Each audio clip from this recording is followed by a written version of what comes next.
বৈষম্য বিরোধী ছাত্র জনতার আন্দোলনকে কেন্দ্র করে জুলাই আগস্টে নিহতদের জাতীয় বীর কেন ঘোষণা করা হবে না জানতে চেয়ে রুল জারি করেছেন হাইকোর্ট।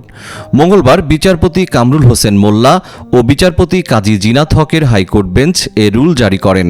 একই সঙ্গে নিহতদের পরিবারকে মুক্তিযোদ্ধা পরিবারের ন্যায় আর্থিক সুযোগ সুবিধা দিতে কেন নির্দেশ দেওয়া হবে না রুলে তাও জানতে চাওয়া হয়েছে।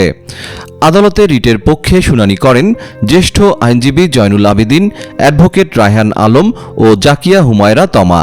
মন্ত্রিপরিষদ সচিব, মুক্তিযোদ্ধা বিষয়ক মন্ত্রণালয়ের সচিব সহ সংশ্লিষ্টদের রিটে বিবাদী করা হয়।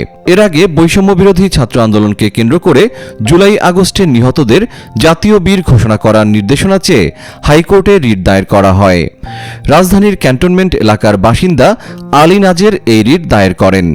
গত 5 আগস্ট সরকার পতনের পর কোটা সংস্কার ও সরকার পতনের আন্দোলনে যারা শহীদ হয়েছেন তাদের জাতীয় বীর হিসেবে ঘোষণা করা হবে বলে জানিয়েছিলেন কোটা সংস্কার আন্দোলনকারীদের প্ল্যাটফর্ম বৈষম্য বিরোধী ছাত্র আন্দোলনের অন্যতম সমন্বয়ক এবং বর্তমান অন্তর্বর্তীকালীন সরকারের উপদেষ্টা নাহিদ ইসলাম। নাহিদ ইসলাম সেদিন বলেন, আন্দোলনের নামে আমাদের ছাত্র নাগরিক অভ্যুত্থানে যারা শহীদ হয়েছেন তাদের আমরা জাতীয় বীর হিসেবে ঘোষণা করব। আন্দোলনে যারা অংশ নিয়েছেন, আহত হয়েছেন, এ বিজয় আমরা তাদের উদ্দেশ্যে উৎসর্গ করছি।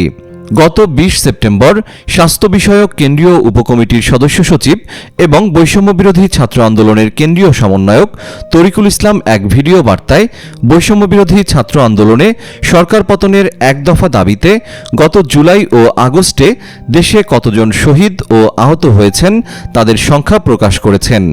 তরিকুল ইসলাম বলেন, জুলাই বিপ্লবে শহীদের সংখ্যা 1423 জন। তবে এই সংখ্যাটা কম বেশি হতে পারে। আমরা একটি পূর্ণাঙ্গ তালিকা খুব দ্রুত করতে সক্ষম হব। আহতদের নিয়ে কাজ করাটা খুব দুরূহ, কারণ এই সংখ্যাটা বিপুল।